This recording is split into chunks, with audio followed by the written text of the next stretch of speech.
So dudes, today's video is not going to be comedic, and if that's not what you're into, then don't sweat it. I'm not forcing you to watch it, but it's something that I need to do for me, and I need to vent out some of my frustration with Siege, my channel, and a number of other things going on. I've been getting really mad and irritated with Siege lately, especially on stream, and some players are famous for getting mad, but that's the thing. There's two frames for someone to get mad at in a game like Rainbow Six Siege. And in the first frame, if you get mad and you're playing badly, well, you're mad 'cause bad. If you get mad and you're playing well, then people type Omega lol in chat, and they usually have a rage emoji that they play. I made a decision relatively recently to try and do daily streams of Siege, and 2 days in, I'm already regretting that. Twitch is a considerably harder platform to grow than YouTube, and in my opinion, due to the nature of it, on YouTube, a good knowledge of targeted marketing and SEO can get you 4.5 million hits. Twitch is very different.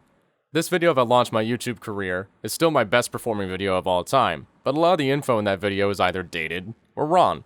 For instance, I advised people to use Hibana pellets on barricaded windows, which at the time, as a total newcomer to Siege, I had no idea was a bad idea. And as the channel started to pop off, I tried playing ranked in a more competitive way, and realized that I needed to improve my game a little bit if I was going to be making videos about every operator in the game in which I give advice. But the only thing is, and you'll see my R6 tab reflect this, I haven't had time to just sit around and play Siege all day for 4 years. I've been in college up till now, and I also led a fraternity for a year and a half, which took a considerable amount of time out of my schedule. I had to keep a 3.0 GPA to keep my scholarships too, so I couldn't just slack off classes that I didn't particularly care about. The reason my upload schedule has become kind of a meme is because, frankly, I would find a week or two without much to do, play Siege a lot, and then upload. Then an important exam would come up, or a fraternity matter, and I would end up devoting the rest of my time to do that. All the while, other YouTubers and streamers around me, and this doesn't apply to everyone, I know for instance Anthony Pitt started his channel in college too, but for the most part I feel like I've had to juggle YouTube alongside other things in my life, more so than a lot of 16-year-olds in ranked who play this game and just do nothing else but play it. I don't know how people get so caught up in the numbers, stats, and bullshit that revolves around this game. I don't like playing casual just because I don't like playing casual, but I feel like I shouldn't have to justify my existence in ranked. I like to keep my alt chat open in case I run into people who recognize me, and I kept it off for a long time because I wanted to tune out the toxicity, but after a while I'd start running into people who knew who I was, and I like to say hi. I don't want to come off to people like a big celebrity who's unapproachable.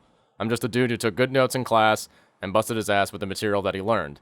But recently I'm considering turning it off again because I'm honestly feeling like I'm getting way too old to be arguing with 16-year-olds in a fucking video game. Examples of some of the dumbass shit I get flung at me regularly when I'm having a bad game, now notice this doesn't happen when I'm having a good game, include, is Gregor good?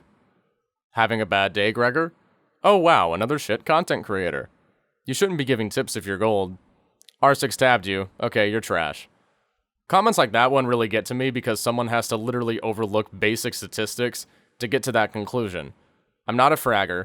I mainly play support and anchor ops. I have some operators that I play significantly better than others. And if you look at my dailies, sometimes I play positive KD, and on other days, I'm busting my ass to get content because I need to meet a deadline and I'm burnt out. One day, I went as low as 0.4. You would think most people would be capable of looking at the disparity between numbers like this and go, okay, this is really varied, he's probably just having a bad game. But I have to justify my channel's existence to kids who don't know much about how this channel came to be, how I made it happen with careful planning and execution, how I kept it alive despite all of my responsibilities, and where I plan to move it in the future. All people see when they come on stream when I'm not playing well is me missing shots and getting mad. And that's really, really fucking annoying. I'm also caught in a situation where I've had to justify this channel's existence to other people older than me, mainly family, who feel like I'm wasting my college degree. YouTube isn't my end-all be-all. It's a stepping stone for other things I want to do with my career, but playing Siege well is completely removed from the picture there. I have no intention of streaming for a living and making Gunner Diamond clip compilations at age 35. That version of my career sends chills down my spine. And I'm not attacking anybody who is 35 and making Gunner Diamond clips, that's just me. I want to do content besides Siege once I get done with the operator how-tos. Stuff along the veins of news commentary, documentaries, and other things that put what I feel are my skills to usage. I'm good enough at video games, but that's not my expertise. And frankly, I'd rather have my expertise not be in video games. I'd rather spend the time I could be spending getting good at Siege doing literally anything else, because it's a fucking video game. It doesn't really matter. And it boggles my mind how people take it so seriously. But at the end of the day, I realize it is taken seriously by many because it's all they have. And that's honestly sad. The more toxic I see someone in game, the more I realize that correlation. I'm cool with streaming for the time being, but I need to take a break from it. I need to take stock of how I approach streaming and how I incorporate it into my brand. Whether that means migrating from Twitch back to here on YouTube for streaming remains to be seen.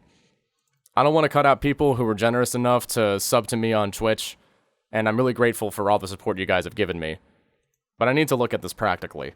I'm sorry if this video was a little bit of a downer, but it's just something that needed to be said, and I needed to get it off my chest. I look forward to what this channel can do in the future and then some. And I thank you all for sticking around. Deuces.